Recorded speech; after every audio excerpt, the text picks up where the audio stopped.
अभिवादन सत्कार करिए हरबंस नागों के का।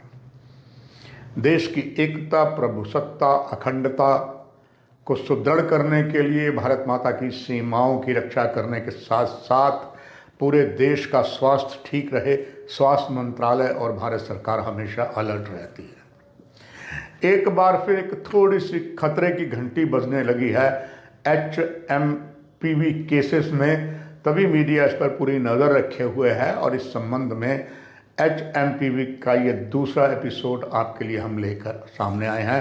क्योंकि केस सामने आने शुरू हो गए हैं। राज्य ने अलर्टनेस जारी कर दी है। जम्मू कश्मीर भी किसी से पीछे नहीं है, जहां एक तरफ उपराज्यपाल श्री मनोज सिन्हा, दूसरी तरफ राज्य के मुख्यमंत्री उमर अब्दुल्ला ने अपने कैबिनेट साथियों को अलर्ट किया है। वही बात जो है उपराज्यपाल श्री मनोज सिन्हा ने कही है। पड़ोसी देश 5 दरियाओं की धरती पंजाब में भी बुजुर्गों और बच्चों को मास्क पहनने की सलाह दी गई है।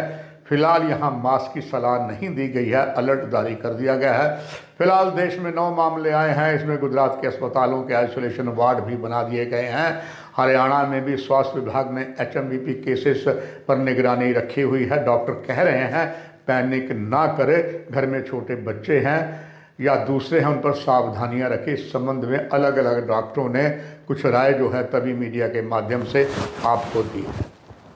इस रेस्पिरेटरी डिजीज़ के लक्षण सामान्य सर्दी या फ्लू जैसे ही होते हैं। हालांकि कुछ मामलों में इसके लक्षण जो है ब्रोंकाइटिस और निमोनिया में भी बदल जाते हैं। इसका सबसे बड़ा खतरा शिशु और बच्चों के बीच होता है, इसलिए हर जगह अलर्टनेस हो रही है।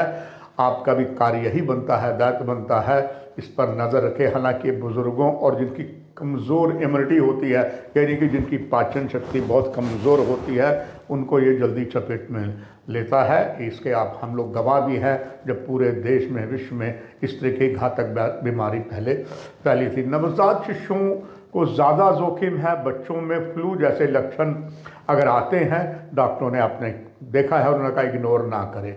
सरकार पहले इससे बहुत अलर्ट है और इसीलिए इसमें यह भी कहा गया इन्फ्लुएंजा और रेस्पिरेटरी डिजीज़ की निगरानी बढ़ाने को कहा है। सामान्य फ्लू जैसे लक्षणों में पैनिक ना करें और इसे इग्नोर करना भी ठीक नहीं है। यानी कि आपने बीच का रास्ता निपटाना है और फ़ौरन डॉक्टर से सलाह करनी है। आप खुद ही डॉक्टर ना बने। और बीमारी की दवा नहीं है, इसका बचाव मूल मंत्र है। HMPV वायरस के लिए अभी तक कोई एंटीबायोटिक या एंटीवायरस दवा तैयार नहीं की गई है। कोई भी वैक्सीन भी विकसित नहीं की गई है। ऐसे में बचाव की इस वायरस से निपटने में सबसे ज़्यादा अच्छा तरीका है, अगर आपके घर में छोटा बच्चा है तो हमें विशेष सावधानी बरतनी पड़ती है और पड़नी भी चाहिए। HMPV वायरस का कोरोना वायरस की तरह ही संक्रमित व्यक्तियों के संपर्क में आने से ही फैलता है। इसलिए इन्फेक्टेड व्यक्ति से हाथ मिलाने पर वायरस या संक्रमित किसी चीज़ को छूने की तरह से ये फैल सकता है। इसलिए कोरोना की तरह HMPV पर बचाव के लिए साफ सफाई भी ज़रूरी है। इस कार्यक्रम में इतना ही। नमस्कार।